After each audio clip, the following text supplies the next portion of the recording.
Very impressive. You guys know how to be quiet. First of all, I want to welcome you to the Schemel Forum's first World Affairs Luncheon Seminar of the second semester. We call your attention to the fact that we are now called the Munley Law World Affairs Series, thanks to the generous support of one of the region's leading law firms, Munley Law. Second, I want to thank you for coming out of hibernation to refresh yourselves and be awakened to new ideas and the very special joys of learning together. And you obviously love to learn together because the weather is not favorable, shall we say, but the sun is shining, which isn't favorable to the PowerPoint. Third of all, this is very special time for me. I'm honored to introduce to you an old and good friend who is perpetually in the process of making a difference in this world. Bill Strickland is president and CEO of the Manchester Bidwell Corporation and its subsidiaries. His mission in that position is to build partnerships to help the disadvantaged build a better future. He is the consummate entrepreneur, but to call him a social entrepreneur says too little. He's a builder, a community leader, and a visionary. No idea, no dream, no vision of Bill Strickland's remains in his mind. His ideas become projects, his dreams become realities, his visions become the future. He has made a difference in the lives of disadvantaged youth who didn't believe that they could have a different life. He taught them, by example, to make the impossible possible. What he's done in Pittsburgh is so compelling that it has been adopted by other cities in the United States, 8 so far, with many more to come. Maybe this will be one of them. I might add that there's a strong aesthetic dimension to Bill's work. He recognizes that the experience of beauty makes a difference. Not only has he insisted on housing his training program in a fine building and adorning it with beautiful objects of art and crafts, but his training focuses on developing skills in photography, ceramics, and music. Bill, by the way, is one of the few people in the country who has been given the coveted MacArthur Foundation's Genius Award. I mention that last because it is perhaps the least important thing to know about him. Most important, he's opened the windows and doors to success for people who couldn't even imagine that those windows and doors existed. So I take great pride in introducing to you Bill Strickland. Thank you, I'm going to try this without this. Can you hear? Yeah. No, but no, you can't. You cannot hear? You want me at the microphone. The problem is I'm in the way in the slides, so can we take this off? Yes. Yeah. Go. Go over here. You can't see through me. It's okay, we can stand over there and see. Well, they can sit here. Is that any better? It's okay. Okay. Well, I hope it continues to get overcast because you can see a little better. My story is really these pictures, which represent my life in many ways. I have been doing this work for 40 plus years in the neighborhood where I was born, which is Pittsburgh, and I've never left and never will leave. And part of the reason I stay is because I wanted the kids to know that you don't have to go to the world, you can bring the world to your neighborhood. So my whole 66 years is actually 6 city blocks.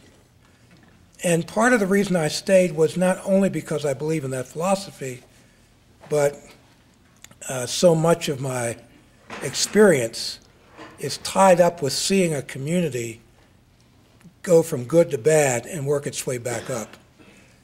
And I'm also kind of a representative of the students that I work with, because my life was literally, I think, saved by a public school teacher, a guy named Frank Ross, who happened to be our art teacher.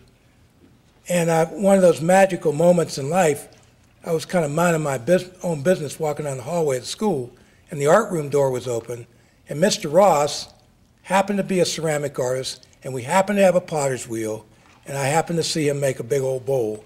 when I was 16 years old, and it was mind-blowing. I'd never imagined anything like that. It's magic. So I was standing at the art room door, and he turned around and says, "Can I help you?" I said, "Yeah, what is that, man?" He said, "Well, that's ceramics." I said, "I want you to teach me how to do that." He says, "Well, get your homeroom teacher to sign a piece of paper that says you can come here, so you're good to go."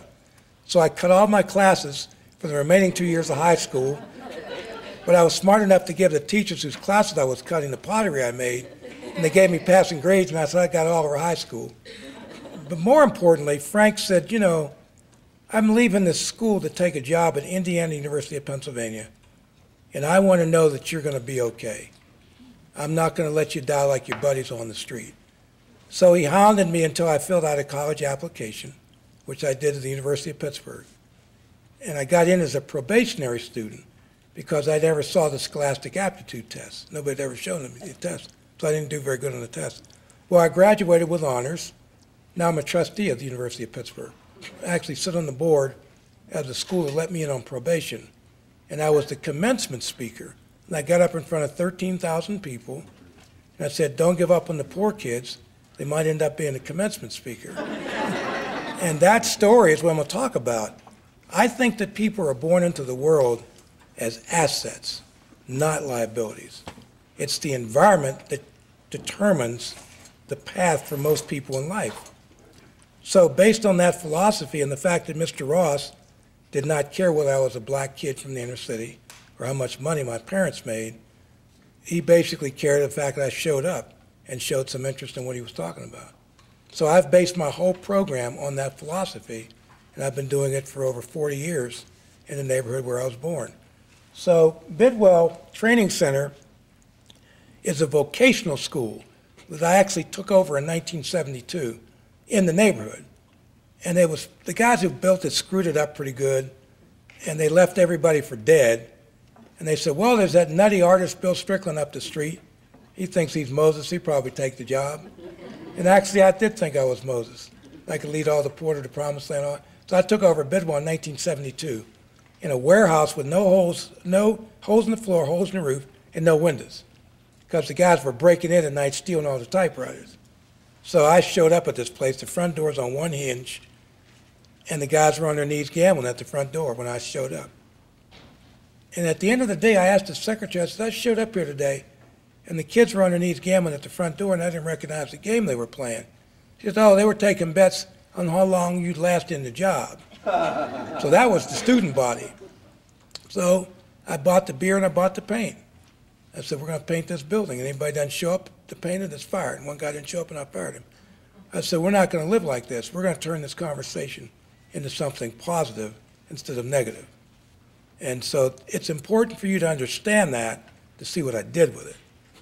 The arts program that I was running was basically a ceramics program I created in a little row house. I lived upstairs in a sleeping bag, had wheels in the basement.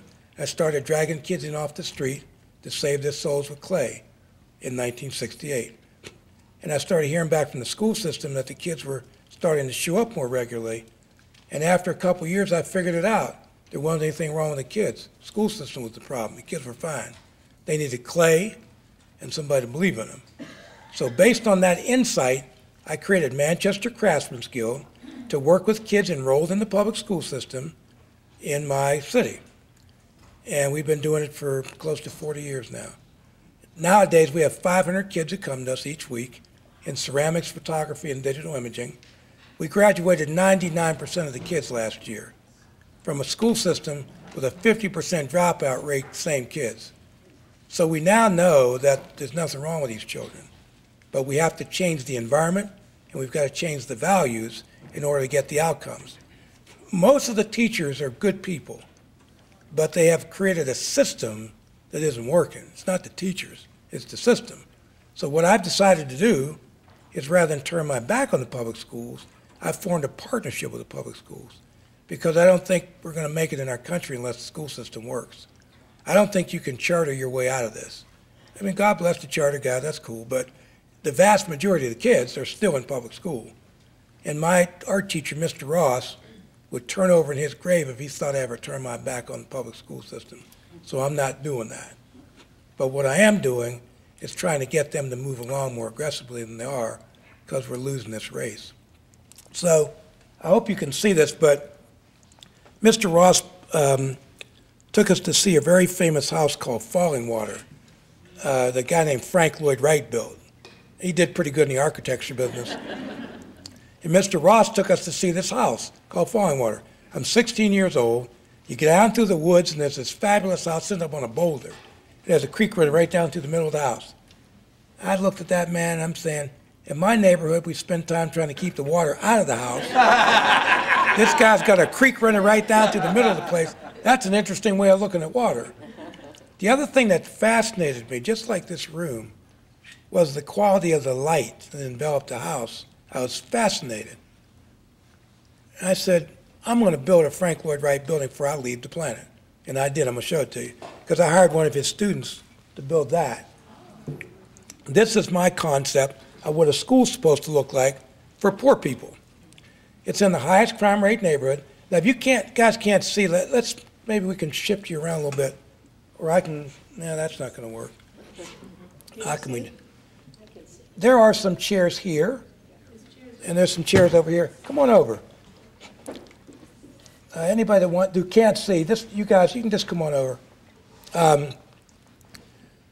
Quincy Jones is a good friend of mine, and he saw these pictures about 15 years ago, and he called me up and he says, I can't get these pictures out of my mind. You must show the pictures every time you give your speech. So that's why it's important for you guys at least to see some of these things, because that really is the presentation. So this is in the highest crime rate neighborhood, my neighborhood. We have a murder a month in this neighborhood. Last month we had 2 murders. And, but we've never had an incident in my center in 26 years. And there's no metal detector in our center. There are no security cameras. And we've never had theft, drugs, alcohol, or a police call in 26 years in the highest crime rate neighborhood in Pittsburgh. Mellwood High School is still there, 4 blocks away. When you guys come, and I want you to come, I'll take you up there. It's got steel doors, metal detectors, and bars in the windows. And the garbage cans are chained to the wall with boat chains, 4 blocks from this Frank Lloyd Wright-inspired building in the same neighborhood. Now, how is that possible? It's possible because values and environment defines behavior. Beautiful environments create beautiful kids. Prisons create prisoners. If the first thing you think about when you go to school is walking through a metal detector, you're in prison. Nobody walks through a metal detector in our building, and they do fine. And I got black folks and white folks going to school together. Everybody gets along fine. We've never had a racial incident since I've been there. That's the entrance to the building. Everywhere your eye turns, there's something beautiful looking back at you. That's quite deliberate. It's also all my taste. I said to the board, when you raise the money, we'll put your taste on the wall. But we have quilts and calligraphy, and there's no place in this building that there's something that's not beautiful looking back at you. There's no anti-theft system on the artwork, by the way. And we haven't lost anything in 26 years. No magic markers, no graffiti, and no theft. The other thing that's very important about this building, it's full of sunlight. Even on a day like today, the building is flooded with sunlight. Because the worst part about being poor is what it does to your spirit. Poor people never have a nice day. They've forgotten that the sun comes up in the morning because they don't have any reason to look at it anymore. So I said, all right, the way we solve that problem, we're going to have a building that's flooded with sunlight, even on a gray day, so it's going to be very optimistic and very hopeful. And that makes a very big difference in this whole conversation. That's at Christmas time. This is what a school's supposed to look like. If you celebrate life, the students will start to want to do that. If you don't, they won't. So at Christmas time, that's what the place looks like. That's our boardroom. I commissioned a Japanese cabinet maker to do 60 pieces of furniture for our school. He'd studied with a very famous woodworker named George Nakashima. And I happened to be hip to Nakashima. And I hired this guy from Kyoto, Japan. And the reason I hired him, a friend of mine went to Kyoto and married this guy and brought him back to Pittsburgh. And in the old days, Bidwell was a building trades program, bricklaying and stuff, carpentry. And she called me up and says, my husband's a woodworker, and I was wondering if you could give him a job. I said, well, bring the guy over. Well, he didn't speak any English. And you can imagine how much Japanese I speak. But I found out he had studied with Nakashima, and I was hip to Nakashima. I said, tell your husband I'm going to give him a job. And she did, and he stood up and he bowed, and he said, please tell Mr. Strickland I'm so grateful for the job, but I apologize that my English is so poor. I said, well, you tell your husband that the students he's going to work with don't speak English either, so they ought to get along fine. And I hired the guy, and we got 60 pieces out of it for our school. That's black walnut. We've since spun him off into his own business. He's doing furniture for high net worth individuals in the neighborhood. That's our kitchen. I promote Heinz ketchup wherever I go in the world, which I hope you eat. And if you do, eat more of it. I don't know where your politics are about ketchup, but I stand with ketchup. In the old days, I had a cardboard box built in my school. I had this thing in a garbage bag. I looked like a homeless guy dragging this box over Pittsburgh, and I got called into the office of United States Senator John Heinz, who was the heir to the Heinz ketchup fortune, of course, now United States Senator. And I went to see him, which was like going to see the Wizard of Oz, because he had about 600 million at the time, and I had about 60 cents. He said, man, you've done a great job with the black folks and this and that and the ex-steel workers. And we understand you want to build a new school. I said, yeah, I do. He said, well, you could really help the Heinz Company's affirmative action goals out if you'd had a culinary program, new school, and you get it built, and that way we could have some black folks and solve the problem. Well, we were a building trades program back then. I said, Senator, I'm really reluctant to go into a field I don't know anything about. But I promise you, man, give me the money, we'll build the school. I'll come back in a couple of years and we'll get that culinary program going just like you asked. He said, well, what would your answer be if I said I'd give you $1 million? I said, Senator, it appears that we're going into the food training business. And John did give me $1 million, but as importantly, he allowed me to head of research for the Heinz Ketchup Company. And we created a gourmet cooks program for welfare mothers in this $1 million kitchen. Now, we lost John to a plane accident. I think that he would have been handing the keys to President-elect Obama in the White House. We lost the President of the United States. He was a very special guy. I loved him very much. But and you'll feel his spirit when you come to visit. So we take welfare moms, and we put them in this $1 million kitchen, and in 12 months they become gourmet cooks. And they go work at private clubs and country clubs and institutional cooking. We built an amphitheater for the students. Paul Prudhomme, the Louisiana Cajun chef, helped design this thing. That's our pastry department. These guys get very good quickly. And there have been classes where 100% of the graduates have gone to work in the industry within about 6 months of graduation. That's lunch at the school. We have a gourmet lunch for every student every day because it's difficult to teach people when they're hungry. So they ask to give them something to eat, but we don't do fast food, we do gourmet food. So if people tell you that you can't serve poor people gourmet food, send them to Pittsburgh. I've been doing it for 25 years. You just have to want to do it bad enough. And there's no real difference except attitude in the way that food is presented. There was a protest, a press conference called a couple years ago by kids in the public school system who protested the food they were being served. They've never called a press conference about our food. So we now know that if you serve good food to kids, they behave better. We emphasize color and texture and presentation. These are welfare mothers doing this stuff.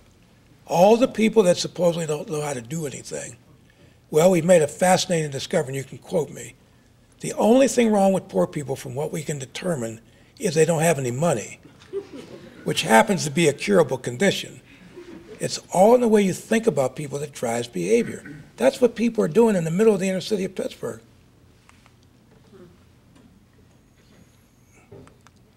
That's dessert.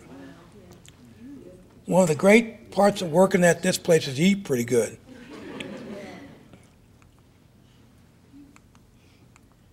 Okay, I think there we go. We took the design from a Ritz-Carlton kitchen and we built one. So our guys are being trained to a Ritz-Carlton standard every day. That's Chef Keith. He teaches production. That's our dining room. Reminds you of your high school cafeteria, right? Well, we do a lot of black tie functions at the school, Medical Association, Engineer Society. The idea is to change the perception that comes into your mind about the inner city.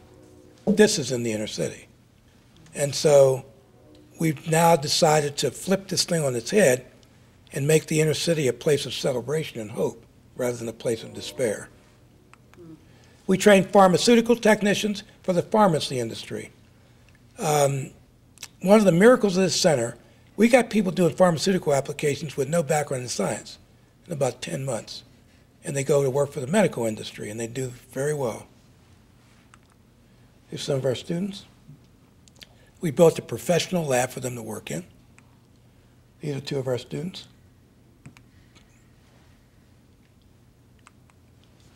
This guy is now working for the Water Treatment Authority, making about $50,000 a year. He was on his last unemployment check when he started working with us, and he's done very well for himself. See the equations on the board? These are poor people doing this stuff. All the guys who supposedly can't learn technology. Well, they learn technology fine, but you have to build an environment and set a standard so they know that they have something to reach for. And as long as I've given this speech, which is many times, and I've given many tours in our building, when I go into that chemistry lab, it's amazing. I see poor people using logarithmic calculators and learning the math in less than a year, and they do fine. Our guys are working for Bayer, Calgon, Carbon, PPG, Alcoa, the research facilities. So we now know that we can convert liabilities into assets. And we don't need to import one more person into this country to do work for us. We can teach them right here. That's the takeaway. This is our medical records and coding group. Two of our students. That's our library. Everything that we teach at the center is represented in the library. Unfortunately, I have students in the library with high school diplomas that they can't read. Not one of them, I got a lot of them. We're not going to make it as a country or a state if you got guys walking the street with diplomas that they can't read. They read my diploma or I won't sign it. And so we got that problem figured out. This is the arts program. Remember I'm the black guy from the 60s making pottery? How many of you even around in the 60s? Raise your hand. That's cool. Well, one time nobody raised their hand. So I got to check out who I'm talking to, where the jokes don't work and whatever. Well, I was around during the disturbances. Back then we called them what they were. They were riots and guys were getting shot. And the bishop of the Episcopal Diocese, Robert Appleyard, really liked me. And he gave me checks out of the bishop's discretionary fund, and that's how we got this thing started. So this was started by an Episcopal bishop. They owned the row house. He donated the row house. I lived in the row house, fixed the place up with my dad, started dragging kids in off the street to save their souls with clay. And it's turned out to be quite a story. But it started right in the streets. Sandra and Maura, they know this story. I wanted to do what Mr. Ross had done in his classroom. I made it into a program. Because every day I went to Frank's room, there was always a coffee pot. All the cool teachers would always hang out there in the morning. He brought in books on architecture. He brought in books on poetry. He brought in jazz albums. And it was an incredible mentorship for me. And it worked. So I said, do what Frank did and call it a program. So it's worked out pretty good. We do clay. We have a fabulous ceramics facility. This kid's going to Penn State. His brother's already there. He came through the program about 4 years ago. This is all kids' work. These are all the guys who supposedly don't have any talent. Well, we discovered these kids have plenty of talent, but you have to build an environment that allows them to show you what they're capable of. Now, the goal of the arts program is not to train artists. The goal of the arts program is to save lives. And so what we've learned is there's a direct correlation between the arts and self-esteem. As the kids got better in clay or photography, their confidence started to develop, and they started to learn better. So that's what I figured out. That's why I understand I won the MacArthur Fellowship. the Genius Award. You can't apply for that, by the way. They kind of have people around the country that kind of check you out. So what I was able to glean from this was they gave me the MacArthur Fellowship because I figured out the cure for cancer of the human spirit. That's why I won it. Because I figured that the arts and good food and sunlight and affection cures cancer. And it's worked out pretty good.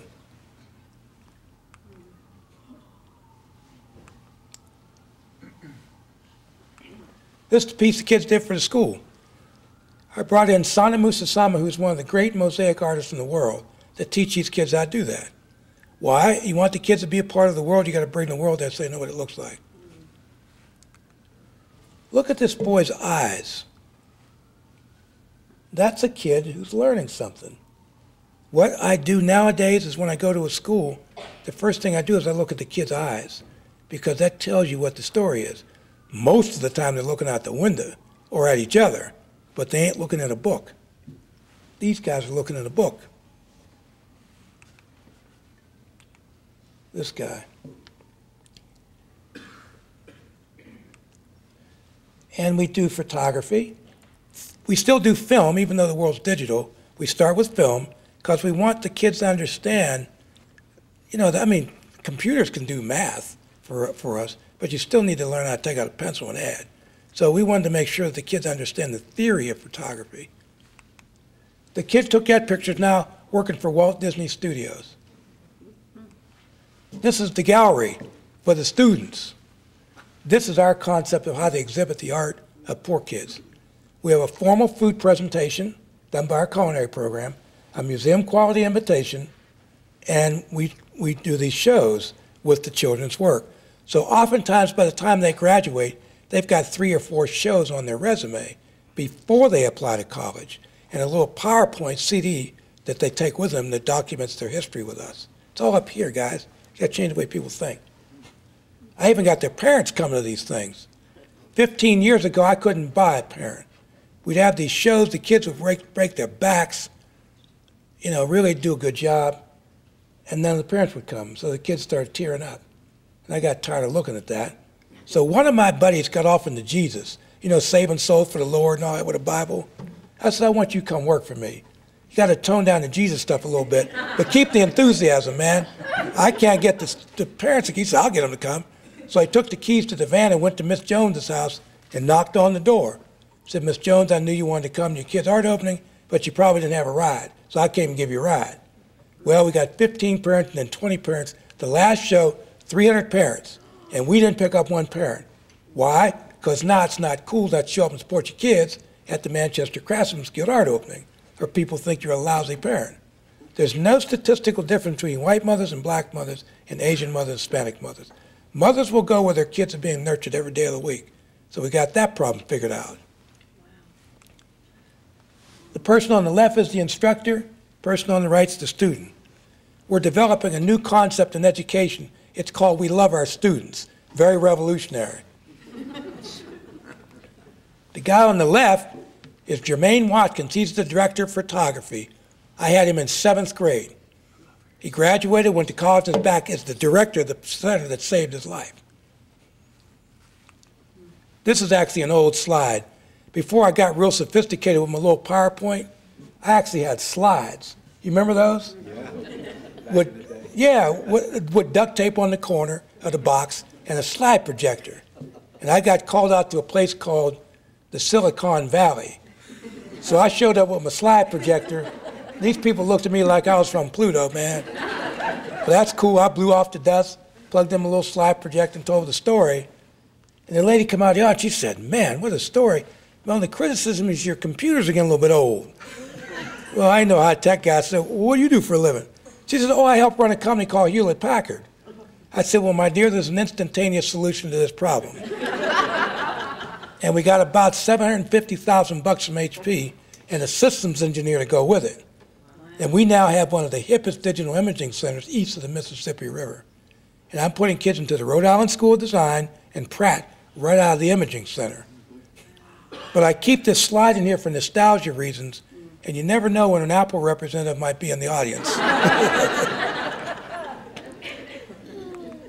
This is what we built. This is called a classroom. This is how you're supposed to treat your kids. You build that, you get world-class outcomes. I also stuck a music hall on the north end of the building. I'm very glad I did, because a trumpet player named Dizzy Gillespie showed up.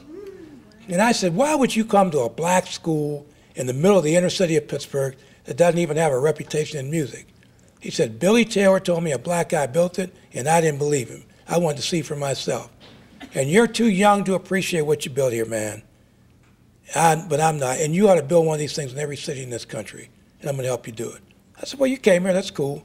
He said, no, I'm going to allow you to record the concert. I'm going to give you the rights to the music, which he did. And then a piano player named Herbie Hancock dropped by, and then Shirley Horn and Betty Carter and Carmen McRae and the Basie Band and Tito Puente and Ahmed Jamal and Stanley Turrentine and Max Roach, all of them. We now have 600 recordings. The most important collection of contemporary jazz recordings in the world is in my center in Pittsburgh. And y'all ever heard of the Grammy Awards? Yes. Well, we won 5 Grammys. 9 Grammy nominations, 5 Grammys. We have over a 50% win rate for nominations to wins, which I believe is the highest of any record company in the world, in a black neighborhood in the middle of the inner city of Pittsburgh. So nobody can tell me that we have to be living like this, because we don't. We bring kids from the public school system. That's a little hard to see, but what you can see is the smile on their face. If children are smiling when they go to school, you can teach them something. If they're not smiling, they don't want to be there. Every kid that comes to our center wants to be there. In fact, they're distraught when they can't be there. And that's a pretty simple idea. These are all children from the public school. Here's Dizzy. That's a guy named Pat Matheny, pretty good guitar player. Those are the 5 Grammys that we won. Back to back with Nancy Wilson, by the way. And that's our 5-point surround sound recording studio. And that's the place on opening night. If you'd have dropped a bomb in that room, you'd have wiped out most of the rich people in Pennsylvania, because they're all sitting there. And my mom and dad are on the left-hand side in the 3rd row. They're both now deceased, but they lived long enough to see their kid build this center in the neighborhood and open it up black tie. The next night I had the neighborhood come in, had the same food, same music both nights, because I wanted to establish the principle that you don't have to be wearing a tuxedo to be treated with dignity. And I knew people would talk about that, so we now sell out all of our concerts in subscription 3 weeks after the season's announced in the middle of the inner city. This was burned out during the riots. That's next to the fancy building I've been showing you. So I had another box building, I built that. That's a medical technology building, and it's full of people, and most of them are tenants, and it does well. Makes money in an inner city neighborhood.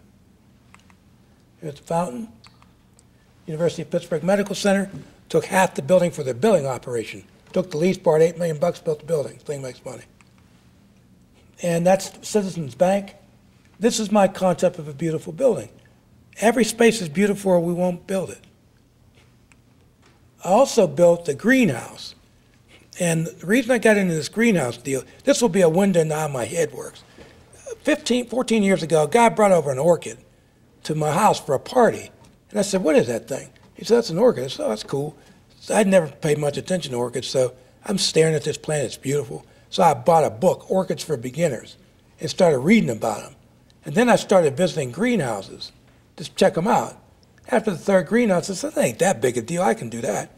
So that was the genesis of building the greenhouse. And here's one that'll surprise everybody. When United States Senator Rick Santorum was our U.S. Senator, I went to Washington, D.C. trying to raise money. And I walked into Santorum's office and said, I want you to help me raise some money so I can build a greenhouse in the middle of the inner city and start growing orchids. Cool. 5 years later, having raised the money, Santorum showed up for the groundbreaking. And he gets up to the microphone and he says, when Bill Strickland came to my office 5 years ago talking about growing orchids in the middle of the inner city, I didn't leap from my chair with enthusiasm, but here I am at the groundbreaking. So we got the money, and we built the greenhouse, and it's never looked back. And the moral of the story is, you never know who will help you. You never know. So what you have to do is keep telling this story over and over and over until somebody steps up to help you. So we got this thing built. That's what we grow. And we got very good at this orchid thing. And our guys took first and second prize in the Orchid Symposium. So now all the orchid people meet at our place. The other thing I'd like to tell you, because being in Scranton right now is a very memorable moment for me.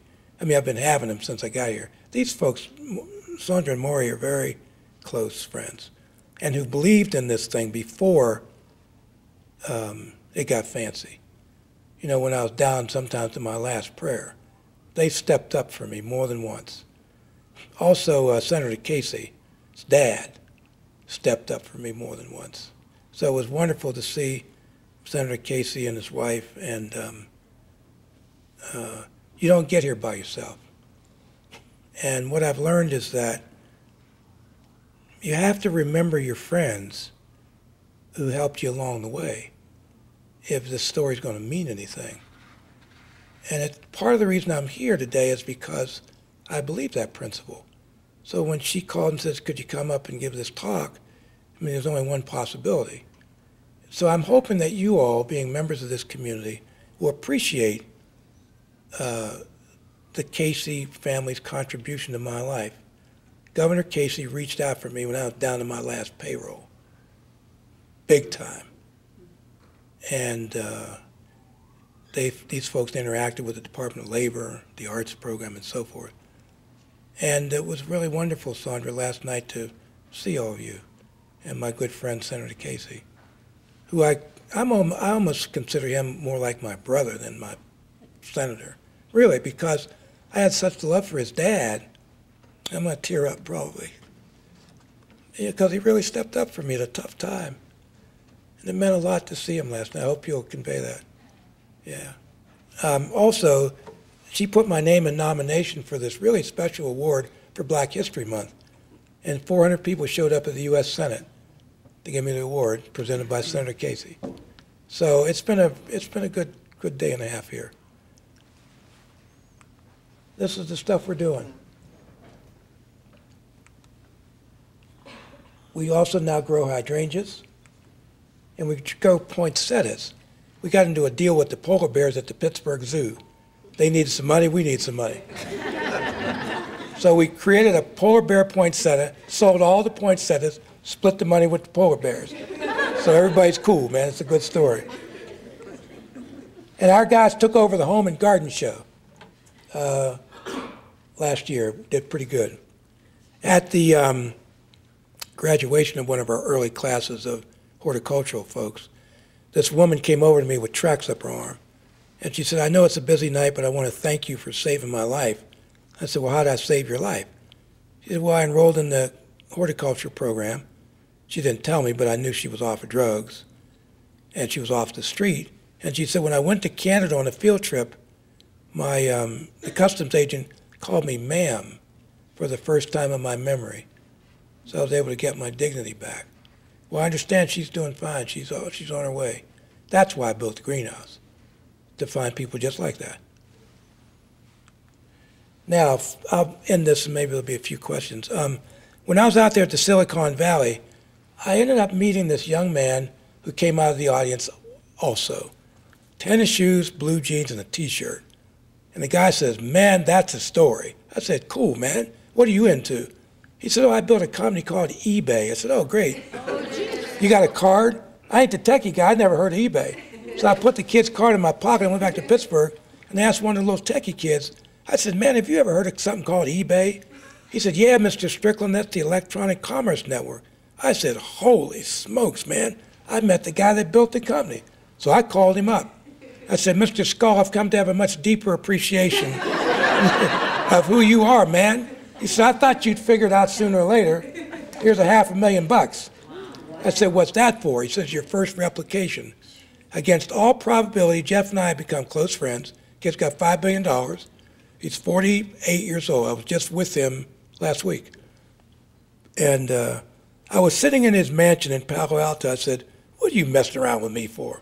You got eBay, you got $5 million. What do you need with a black guy from Pittsburgh for with one center?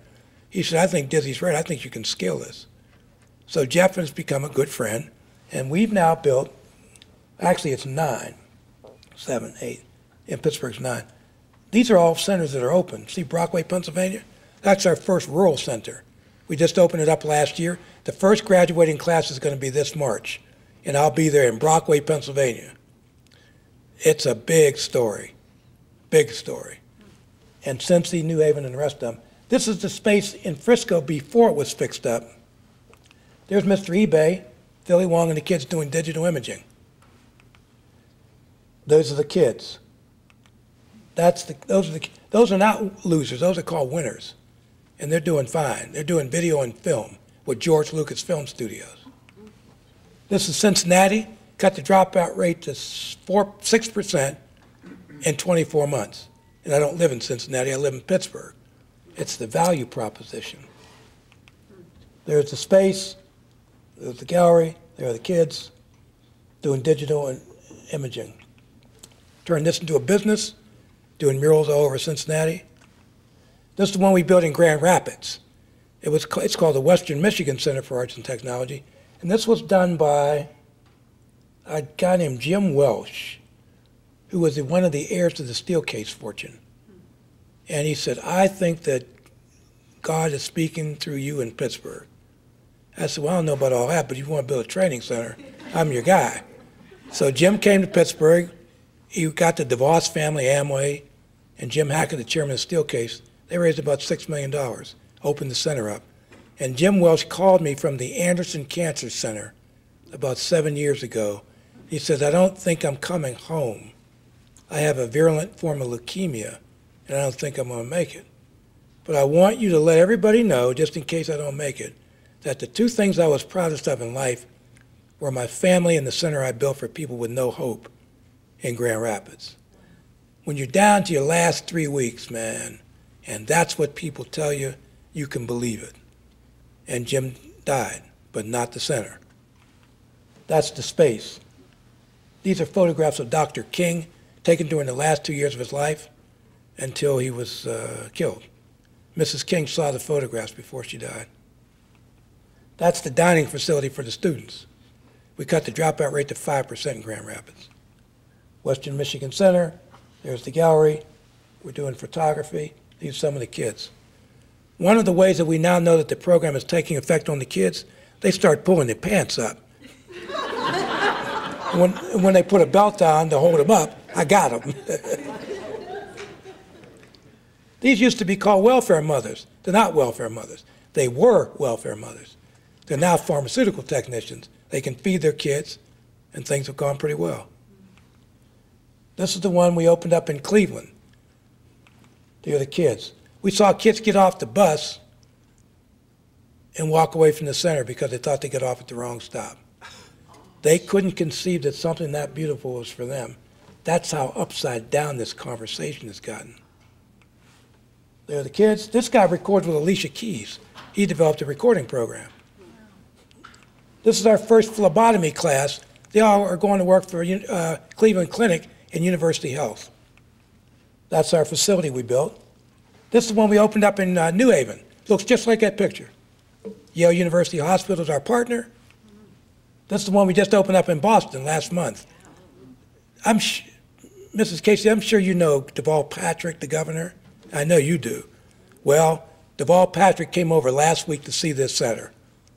I'm telling you, man, he was really blown away. He brought 3 cabinet secretaries with him. I said, Governor, this is the cure, man, right here. And it's our first class going through, and Sodexo said they'll hire everybody that graduates. So they already know they got a job, and it's breathtaking. This is the one we opened in Brockway, north of Pittsburgh, up where Punxsutawney Phil lives. That's where this center is. And Jesse Fife, who these guys knew, and Senator Casey knew really well, was my COO. We lost him 3 years ago to cancer. But 4 years ago, he and I went up to Brockway to investigate the idea of building this center. And we did. We opened it up last year. All poor white folks. So here's a black guy from the inner city partnering with poor white folks on behalf of poor people. And the takeaway is poverty is poverty. I don't care where it is. It all looks about the same, and people have the same aspirations. Whether they're poor white, poor black, poor Hispanic, we're all built the same, guys. It's the strategy that can really determine the outcome. This kid, Marco, is the director of the clay program. He was our student in 8th grade. His mother was a heroin addict. And his girlfriend got pregnant and left him with the kid. In high school, or middle school, he raised the young girl. She's turned out fine, got himself an education. He's now the director of the clay program in Brockway. And we introduced him to the students. So Buffalo is actually now open. We opened Buffalo up 3 months ago. Richmond, Charlotte, St. Croix, Virgin Islands, and Vancouver. Austin, Chicago, and Sharon. We think we're going to open Sharon up in 2014. We've already raised the money for this one. We're talking to Chicago, we're talking to Atlanta. And I didn't have a chance to update the slides. I was telling these guys last night. Erie, Pennsylvania's gotten interested. Chester, Pennsylvania's come to see us. Johnstown, Altoona's talking to us. And I'm not out beating on doors looking for work. These are guys that heard about the idea of the Brockway Center. So guess what? Everybody wants a center. I said, where you been, man? I've been down here for 40 years trying to tell you this story. Let's go, you're late. So Pennsylvania may be the first center to get, first state to get 4 or 5 of these things. That's the template for the rest of the country, because the goal is to build 100 centers in the U.S. yesterday. And if I stick around long enough, I'm going to build 100 centers around the world. I think our first 2 centers, these are cities that are talking to us about building centers right now. And Northern Israel and Vancouver. I have Jews and Arabs meeting in Israel right now, in the north, in a place called Akko. And man, I was there with my little slideshow. I only got one speech. And I'm there, the Arabs on one side, Jews on the other. I'm telling this little story. This Arab guy with one of them white tunic things on is watching me like he wanted to cut my throat, man. I'm watching this guy. I'm telling this story. At the end of the presentation, he reaches under his tunic. He throws these beads out on the table. And I said to the interpreter, what are these beads? He said, well, every Muslim is required to go on the Hajj to Mecca one time in their life, and they get a set of beads to commemorate their journey. He's giving you his beads. He says you're a true believer. I said, holy smokes, man. I mean, it was like miraculous. And I turned to the Jewish guys and I said, look, I went to the Jewish kibbutzes and the Arab villages. I got news for you. Your kids look exactly the same. They got black hair and black eyes and copper skin. They're just children. You guys need to build a center, man. Well, we've got the mayor committed in Akko to building this center. And in March, for your benefit, I'm speaking to United Jewish Philanthropies in March in Miami, Florida. And I'm going to tell them this story. And I think I'm going to come out of there with some people pretty excited about building this center. I'm going to build this center in Israel, whatever it takes, because the Jewish community has been on my side since 1968, and I want to pay back a debt. I was given the Tree of Life Synagogue to the Pursuer of Peace Award 2 years ago. Bishop Zubik got it the first year, and Fred Rogers is getting it posthumously next year. Me. So I want to pay back my debt. And the only way I can do that is get a center built in Israel. So as long as I'm standing upright and can tell this story, we're going to be working to build one of these things in Israel. This is a piece of legislation. Your husband sponsored this thing in the Senate. That's what he was talking about last night. Now, if we could only get the rest of the guys to think like Senator Casey, we could move this country somewhere. Instead, I'm for real, man. Instead of pointing fingers at each other, let's go, guys. You're late. You got to step up. Well, this man stepped up. He heard this story, and he sponsored legislation. Unfortunately, I can't get the rest of these people to go along yet, but we're not done yet. And then I have a book out called Make the Impossible Possible. There are a few books here. I'll sign them, for you guys if you even want one. But read the book. It's big type and it's real short. But it tells this story, and the whole idea is to build 200 centers in the world. And the way you do it is you keep telling this story to anybody that's willing to listen to you day or night. And that's how I think we can make the world a better place for all of us, including your children, to live in. And thank you very much, Sandra, for the invitation.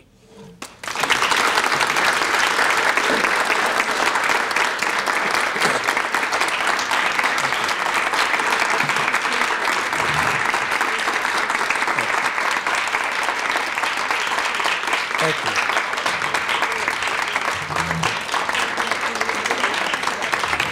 Thank you.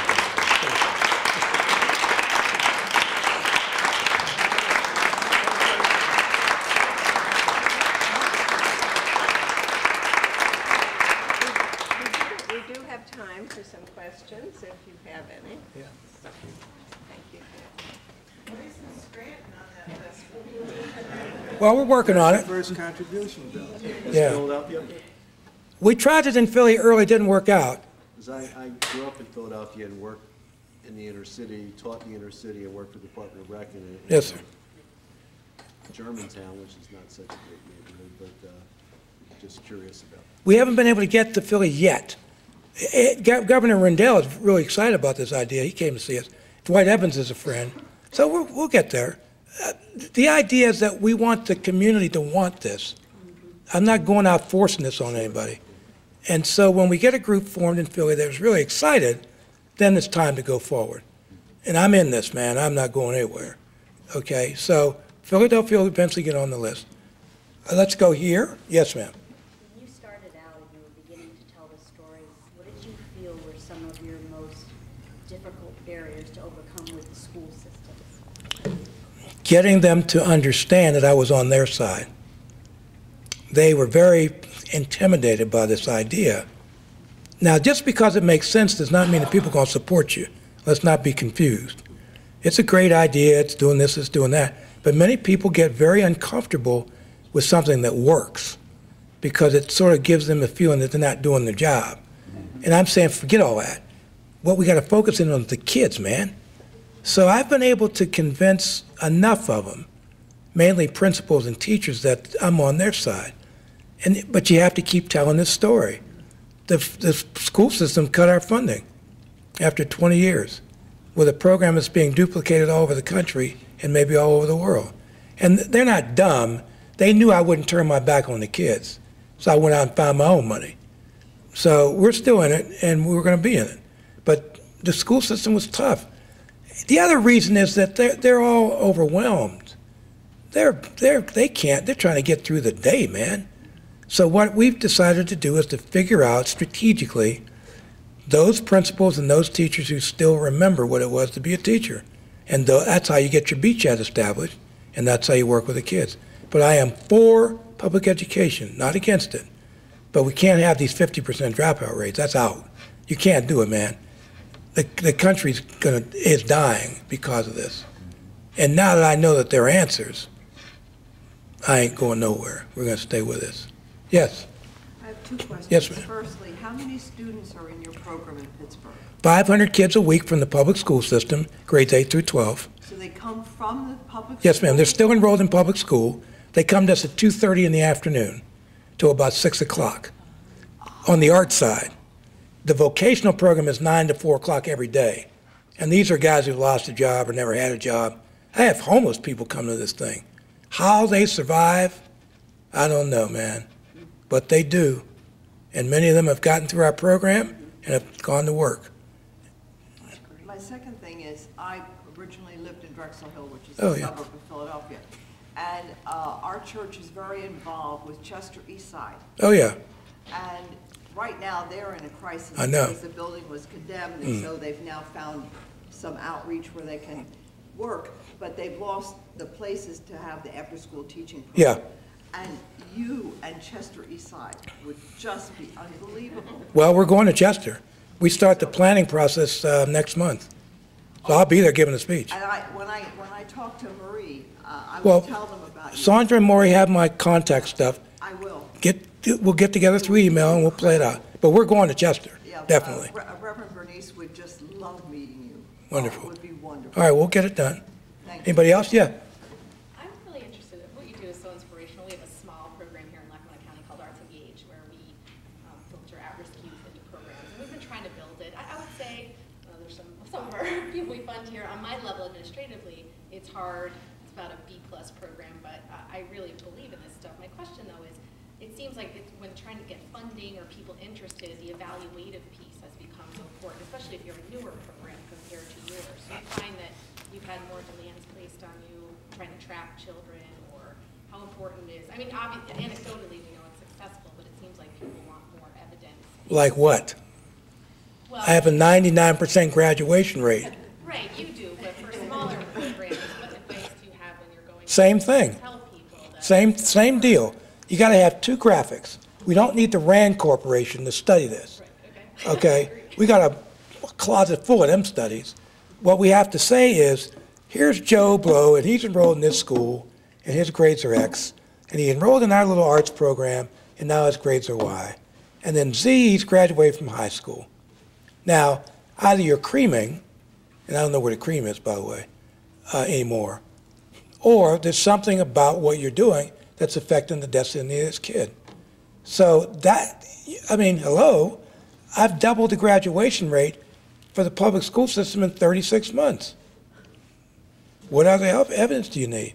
Here are my faculty, 3 PhDs. Now you can say, Bill Strickland is the luckiest guy in Pittsburgh because he only gets the motivated kids, but I don't know where they're coming from because the demographic is that they're not coming from any place. They're going down. So don't get boxed into that corner because you won't win that argument. Because people say, well, they did better in math, but their grade went down in history, so that invalidates your concept. Do you think your partnership with the school is key? Because a lot of our kids, we're not really working at like one school, so it's a little harder to... You got to have the school involved. But the way you get their attention, if they act like they don't want to talk to you, go find some powerful people and have them call before you go in. Then they'll listen to you. I'll give you an example. In Cincinnati, they're all arrogant. They couldn't keep a superintendent for more than 6 months. Let's start there. But I'm down there. I'm trying to work with these guys. And this old crusty white guy saw my slideshow. He said, that's a lie. Nobody could do that. I said, well, why don't you come to Pittsburgh and check us out? Well, he did on his corporate jet. He brought Fifth Third Bank and Synergy and all these people. He comes in, got a big old scowl on his face. 15 minutes later, he's laughing. I said, what are you laughing about? He said, oh, I thought I was coming to see another one of them government poverty programs. This is fabulous, man. Well, as it turns out, that guy was Bob Castellini, who happens to own the Cincinnati Reds baseball team and has become one of my closest friends. And I said, Bob, we're having a hell of a time meeting the superintendent of schools. You think you might help us? He said, yeah, sit down. Hey, Joe, I got this great guy, Bill Strickland. You think you could change your schedule and maybe see him next week? Done. Done. Okay? That's the only value of power, is that you use it for something. And there are people, enough good, powerful people around this table that if we want to go see the superintendent, they don't want to talk to you, get somebody powerful and call them. Most of them are actually pretty good guys. The problem is they're so overwhelmed, running these places, they forget why they got into the profession. I know what I'm talking about because we do something called a teacher in service every year. Where we bring like 50 public school teachers to our center. They all walk in with their head down. I'm standing there greeting them. I walk and they got their head down. At the end of the day, they're smiling. I said, when you guys walked in today, you looked depressed. What are you smiling about now? The place is beautiful. The food was fabulous. There's so much excitement. You believe in education. I said, well, why don't you build one, man? You're in the public school system. Hello? That's the point.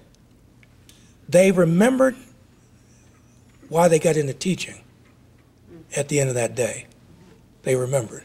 It was somewhere in their head. because they didn't get into teaching to get rich, obviously. So they must have got into it because they wanted to help somebody. So the day at our center reminds them of what a school's supposed to look like. These are supposed to be places of celebration, man. You know, not depression. If you got faculty that are depressed, the principal's depressed, and the kids are depressed, how in the world are you going to get outcomes out of that? I'd like to see that magic trick. You have to build centers of celebration every day. Mr. Ross created that in our high school. I'll never forget it, man.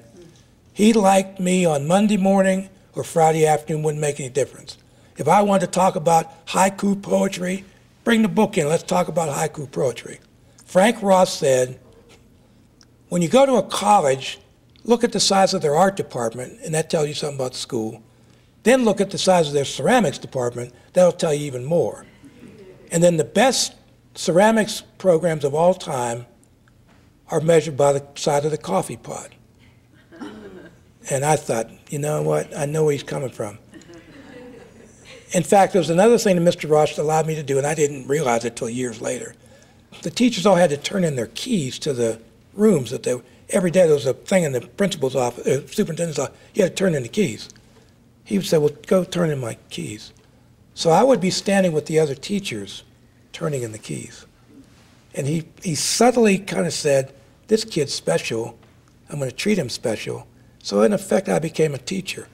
That was very profound and had a big effect on me, obviously. So we followed many, by the way, he never saw this building. He was killed in a traffic accident about 3 years before we built the building. But his teacher did make it over before he died. His name was Wesley Mills. And Mr. Mills came over with a cane. He was all hunched over. And he sat in our fancy boardroom. And I gave him the tour. He had emphysema and so on. And I sat, he had lunch, and tears running down his face. He said, how did you figure out what Frank and I were trying to do? I said, well, Wes, you know, it's like, it's as obvious as you're sitting here what you guys were talking about. Don't you remember when I was at Oliver High School, and Frank was teaching me clay, and the school closed about 3 o'clock, and I was so enthusiastic, I got on a bus, and I went out to then Carnegie Tech, before it was Carnegie Mellon, and pretended I was a college student so I could work in the studio. And I knew that you probably were aware of it because you used to leave a wedge in the door so I could get in. This is the payback for leaving that wedge in the door. Thank you very much. Yeah.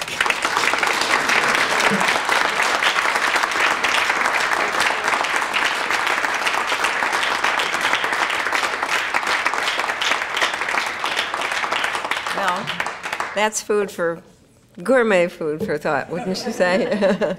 Thank you, Bill, and thank you all for coming. I hope that Bill will be back with us with some more ideas and maybe some actions one of these days, but right now, a great beginning. Thank you so much. Yeah. There are books. There are some books there, and Bill has signed them or is willing to sign them. They're $15 a piece.